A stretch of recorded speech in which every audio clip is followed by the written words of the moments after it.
मोबाईलमधील व्हॉट्सअपला ठेवलेल्या वादग्रस्त स्टेटसवरून वादाचे पर्यावसन थेट ट्रॅव्हल्स बुकिंग कार्यालयाच्या तोडफोडीत झाले। मोबाईलमधील व्हॉट्सअपचे ठेवलेल्या वादग्रस्त स्टेटसवरून महेश अण्णासाहेब कुपाडे यांच्या व्यंकटेश्वरा ट्रॅव्हल्स बुकिंग कार्यालयाची तोडफोड केल्याचं फिर्यादीत म्हटले। या प्रकरणी ओमकार पुकळे याच्यासह अनोळखी 5 जणांविरोधात विटा पोलीस ठाण्यात गुन्हा दाखल झालाय। दरम्यान कुपाडे हे आमदार जयंत पाटील यांचे समर्थक असून त्यांनी आमदार गोपीचंद पडळकर समर्थकांनी तोडफोड केल्याचा आरोप केलाय। मंगळवारी सायंकाळी 4:30 वाजण्याच्या सुमारास मोबाईलमधील व्हॉट्सअपला ठेवलेल्या वादग्रस्त स्टेटसच्या कारणावरून व्यंकटेश्वरा ट्रॅव्हल्स ऑफिसमध्ये घुसून 3 ते 4 अनोळखी युवकांनी हॉकी स्टिकने ऑफिसच्या काचा तसेच 4 मॉनिटर तसेच प्रिंटर आणि इतर साहित्य यांची तोडफोड करून 3 ते 4 लाख रुपयांचं नुकसान करून बघून घेतो असं म्हणून जीवे मारण्याची धमकी दिल्याचं महेश कुपाडे यांनी विटा पोलिसात दिलेल्या फिर्यादीत म्हटले। पुढील तपास पोलीस हेड कॉन्स्टेबल चव्हाण करीत आहेत। दरम्यान मी आमदार जयंत पाटील यांचा समर्थक आहे। मी माझ्या व्हॉट्सअप स्टेटसला एक पोस्ट ठेवली होती, त्याचा राग मनात धरून पडळकर समर्थकांनी माझ्या ऑफिसवर हल्ला केल्याचा आरोप महेश कुपाडे यांनी केला आहे। अखिल भारतीय औषध विक्रेता संघटनेने बेकायदेशीर ऑनलाईन औषध विक्री तसेच कॉर्पोरेटद्वारे अव्यावसायिक स्पर्धेविरोधात देशव्यापी बंद पुकारला होता। त्यामध्ये जिल्ह्यातील 4200 औषध विक्रेते मेडिकल बंद ठेवून सहभागी झाले।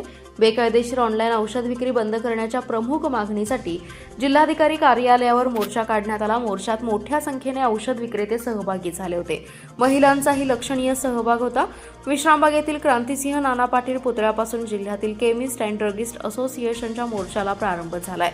जिल्हाधिकारी कार्यालयासमोर या मोर्चाचं रूपांतर सभेत झालं। यावेळी जिल्हाधिकाऱ्यांना विविध मागण्यांचं निवेदन देण्यात आले। मोर्चाचे नेतृत्व राज्य केमिस्ट अँड ड्रगिस्ट असोसिएशनचे नेते विजय पाटील यांच्या मार्गदर्शनाखाली पश्चिम विभाग उपाध्यक्ष विनायक शेटे, जिल्हाध्यक्ष भरत सावंत, सचिव सागर साठे, खजिनदार सचिन सकळे, उपाध्यक्ष गणेश कोळसे व प्रकाश सूर्यवंशी, सहसचिव राजेंद्र केरीपाळे, निलेश जाधव यांनी केले। विनायक शेटे म्हणाले, आम्ही कायदेशीर व्यवसाय करत असताना आम्हाला नियम लावले जातात, मात्र ऑनलाईन औषध विक्रीला कोणतेही नियम नाहीत। प्रशासनाने आमच्या मागण्यांकडे दुर्लक्ष केल्यास आम्ही दुकाने बंद करतो। तुम्हीच ही आरोग्य व्यवस्था सांभाळा। विजय पाटील म्हणाले, शासनाने ऑनलाईन औषध विक्रीस बंदी घातली नाही तर यापुढे बेमुदत बंद ठेवण्यात येईल असा इशारा दिलाय। सोमनाथ खराडे, अनुराधा माने, सागर साठे, भरत सावंत यांनीही मनोगते व्यक्त केली आहेत। सांगलीत आज बुधवारी सायंकाळच्या सुमारास गांजा तस्कर आणि पोलीस यांचा थरार पाहायला मिळालाय। बारामतीहून सांगलीत गांजाची तस्करी करत विक्रीसाठी आलेल्या तस्करांनी पोलीस आल्याचं पाहून मिळत्या वाटेने पोबारा करण्याचा प्रयत्न केला। पोलिसांनी चहुदिशांनी त्याची नाकाबंदी केली। अखेर अहिल्यानगर येथील एका बोळात त्याची गाडी अडकली आणि त्याच्या मुसक्या आवळण्यात पोलिसांना यश आले। इथून सुटका करण्याच्या प्रयत्नात तस्करांनी वेगाने वाहन मागे घेतलं। त्यावेळी पोलीस वाहनाला जोराची धडक बसून सहाय्यक पोलीस निरीक्षक आनंदराव घाडगे जखमी झाले। दरम्यान या थरार नाट्यानंतर संशयित आरोपीला गजाआड करण्यात आले। त्याच्याकडून सुमारे 150 किलो गांजा जप्त करण्यात आलाय। गुन्ह्यात वापरलेले वाहन ताब्यात घेण्यात आले असून या साखळीचा सूत्रधार कोण आहे याचा शोध आता सुरू झालाय। बारामतीतून एक जण 4 चाकीतून गांजा घेऊन येणार असल्याची माहिती एलसीबीला मिळाली होती। त्यानुसार सापळा रचला होता। यावेळी कौलापूर मार्गे अहिल्यानगर येथे एक बिना नंबरची 4 चाकी दिसून आली। त्यावेळी त्या गाडीला अडवण्याचा प्रयत्न करण्यात आला, परंतु त्याने गाडी जोरात नेली। यावेळी पोलिसांच्या पथकाने त्याचा थरारक पाठलाग केला। यात स्थानिक गुन्हे अन्वेषणासह कुपवाड, विश्रामबाग आणि वाहतूक शाखेच्या पोलिसांचा सहभाग होता। या कारवाईमुळे सांगली आणि कुपवाड परिसरातील अंमली पदार्थ तस्करांचे धाबे दणाणलेत। युद्धाचे परिणाम आता हळूहळू दिसू लागलेत। खरीप हंगामात जर डिझेल आणि खतांची टंचाई राहिली तर भविष्यात सर्वच गोष्टींचे दर वाढतील। याला सर्वस्वी सरकार जबाबदार असेल असा इशारा माजी खासदार राजू शेट्टी यांनी दिला। संकट टाळण्यासाठी सरकारने तात्काळ हस्तक्षेप करण्याची गरजही त्यांनी व्यक्त केली आहे। सांगलीत शेतकऱ्यांच्या प्रश्नावर जिल्हाधिकाऱ्यांना भेटल्यानंतर राजू शेट्टी यांनी पत्रकारांशी संवाद साधलाय। ते म्हणाले, पंतप्रधानांनी आता आत्मपरीक्षण करण्याची गरज आहे। पंतप्रधान देशवासियांना सोने खरेदी न करणे, खतांचा वापर कमी करणे आणि डिझेलची बचत करण्याचा सल्ला देतात, मात्र त्यांचेच अनुयायी असलेले महाराष्ट्राचे मुख्यमंत्री साताऱ्यात जवळजवळ 1,500 बसेस भरून मोठा मेळावा घेतात। या बस पाण्यावर चालतात का असा सवाल करत हे चित्र पंतप्रधानांच्या सल्ल्याच्या अगदी उलट असल्याचं टीकास्त्र सोडले। दरम्यान पंतप्रधान जनतेला काटकसर करण्याचा, डिझेल पेट्रोल न वापरण्याचा आणि रस्ते प्रवास टाळण्याचा सल्ला देतात, परंतु स्वतः मात्र परदेश दौऱ्यांवर जातात। हा विरोधाभास आहे। त्यामुळे पंतप्रधानांची गरिमा कमी झाल्याची टीका खासदार राजू शेट्टी यांनी मांडलेली आहे। सांगलीसह देशात आणि राज्यात मोठ्या प्रमाणात नशेचा विळखा पसरला आहे. नशेखोरीमुळे गुन्हेगारी वाढली आहे. नशेखोरीतून एकदा गुन्हा घडला तर त्या परिसरातल्या मेडिकल व्यावसायिकांना याचा मोठ्या प्रमाणात त्रास होतो. नशेच्या गोळ्या आणि औषधे हे ऑनलाईन सहज उपलब्ध होत असल्याने परिस्थिती गंभीर बनली आहे. यावर कोणाचंही नियंत्रण नाही. काही उद्योगपती आणि औषध कंपन्यांना मोठं करण्यासाठी हे ऑनलाईन विक्री बसल्याचा गंभीर आरोप सांगलीचे खासदार विशाल पाटील यांनी केलाय. सांगलीत बेकायदेशीर ऑनलाईन औषध विक्रीच्या विरोधात औषध विक्रेत्यांचा देशव्यापी बंद पुकारण्यात आला. यावेळी काढलेल्या मोर्चामध्ये विशाल पाटील यांनी सहभागी होत सरकारवर निशाणा साधलाय. खासदार विशाल पाटील यांनी मोर्चाच्या प्रारंभी भाषण केलं. ते म्हणाले, नशेच्या गोळ्या आणि औषधे सहज ऑनलाईन उपलब्ध होत असल्याने परिस्थिती गंभीर बनली आहे. नशेखोरीमुळे गुन्हेगारी वाढली आहे. यावर कोणाचंही नियंत्रण नाही. काही उद्योगपती आणि औषध कंपन्यांना मोठे करण्यासाठी हे ऑनलाईन विक्रीचे असल्याचा आरोपही त्यांनी केलाय. ऑनलाईन औषध विक्रीवर आजच पायाबंद घातला नाही तर भविष्य धोक्यात असल्याचा इशारा त्यांनी दिलाय. याबाबत संसदेत आवाज उठवू अशी ग्वाही दिली आहे. इंधन दरवाढ, सोने दरवाढ तसेच नीट परीक्षेमध्ये झालेल्या पेपर फुटीच्या प्रकरणी केंद्र सरकार आणि राज्य सरकारचा शिवसेना उभाटातर्फे निषेध व्यक्त करण्यात आलाय. महाराणा प्रताप चौक येथे उभाटा युवा सेना प्रमुख कुबेर सिंह राजपूत यांच्या नेतृत्वाखाली काळे झेंडे दाखवून निषेध व्यक्त केलाय. जिल्हा प्रमुख शाकेरा जमादार यांनी गॅस शेगडी आणि सिलेंडरला हार घालून श्रद्धांजली वाहिली. यावेळी महादेव मखदूम, असलम बाडवाले, साजिद अली पठाण, महिला आघाडी जिल्हा प्रमुख शाकेरा जमादार, सरोजिनी माळी, स्नेहल माळी, इकरा निशानदार यांच्यासह शिवसैनिक उपस्थित होते. गॅस सिलेंडर, पेट्रोल दरवाढ झाल्याने सामान्य माणसाची कंबरडे मोडलेत. अच्छे दिन आएंगे असं आश्वासन देणारे पंतप्रधान नरेंद्र मोदी यांनी अच्छे दिन आणलेच नाहीत. आम्हाला पूर्वीचे बुरे दिन चांगले होते असा टोला युवा सेना प्रमुख कुबेर सिंह राजपूत यांनी दिलाय.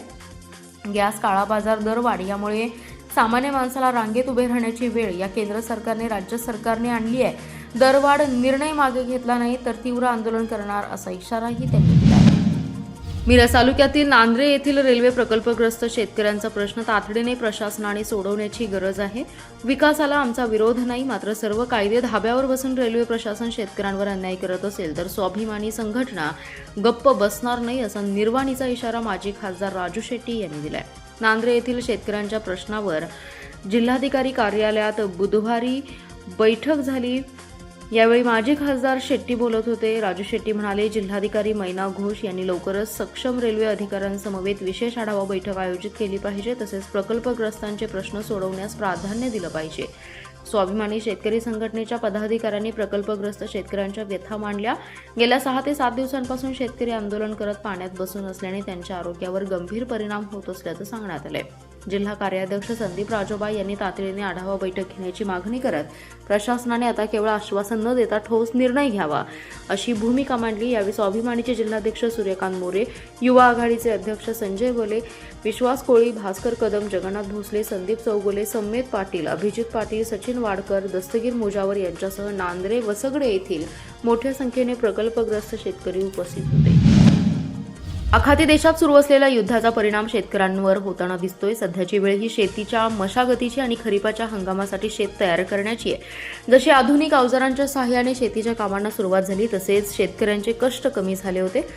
नांगरणीसाठी शेतकरी ट्रॅक्टर, टिल्लर यांचा वापर करताना शेतकऱ्यांना पेट्रोल डिझेलच्या टंचाईचा प्रचंड फटका बसलेला दिसतोय. ट्रॅक्टर चालवण्यासाठी डिझेल मिळत नसल्याने नांगरणी करणे, शेतातली धसकटे काढणे शेतकऱ्यांना अवघड होऊन बसले.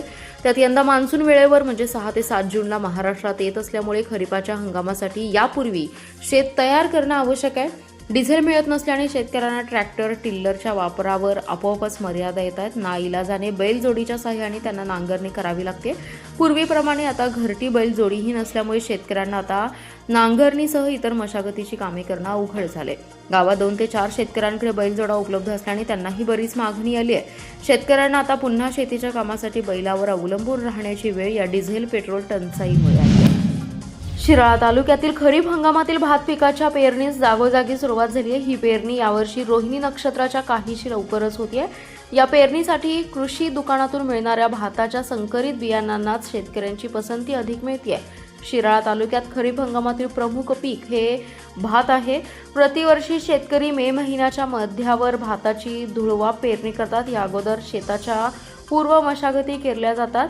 मान्सूनच्या आगमनाचा अंदाज घेऊन पेरणीच्या कामांना गती येते. सध्या तालुक्यातील पश्चिम भागात पेरणीसाठी शेतकरी सरसावलाय. पेरणीच्या कामांमध्ये सागाव, मांगले, कांदे हा भाग आघाडीवर आहे.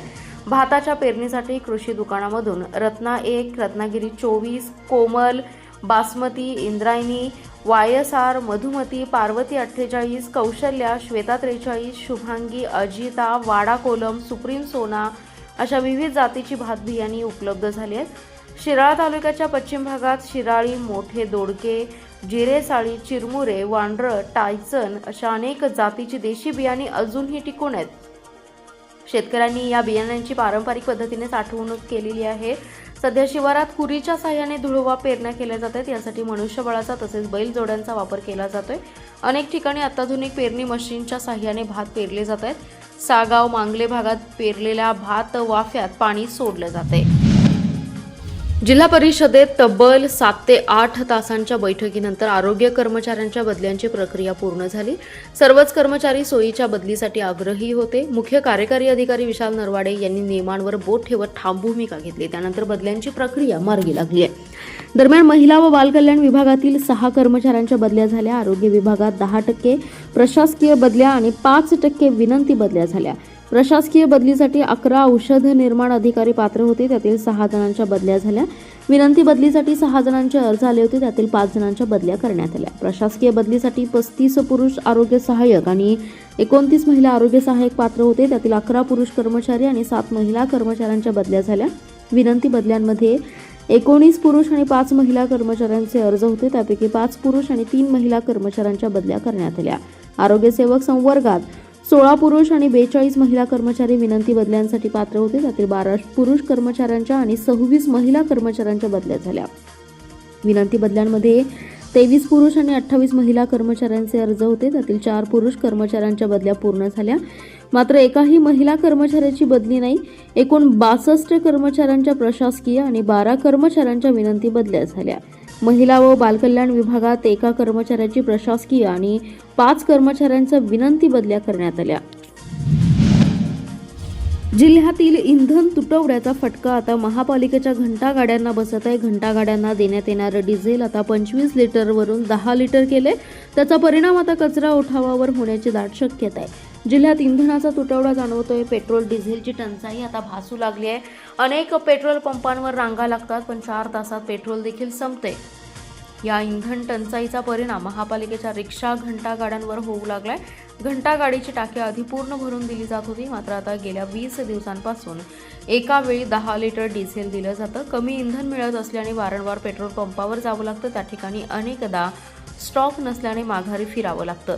इंधन तुटवड्यावर आजी माजी नगरसेवकही आक्रमक झालेत. प्रशासनाच्या चुकीच्या नियोजनामुळे कॉम्पॅक्टर वेळेत येत नाही, त्यामुळे घंटागाड्या तासनतास उभ्या असतात. त्यामुळे कचरा संकलनाची साखळीही विस्कळीत होते. याचा परिणाम आता कचरा उठावावर होणार आहे.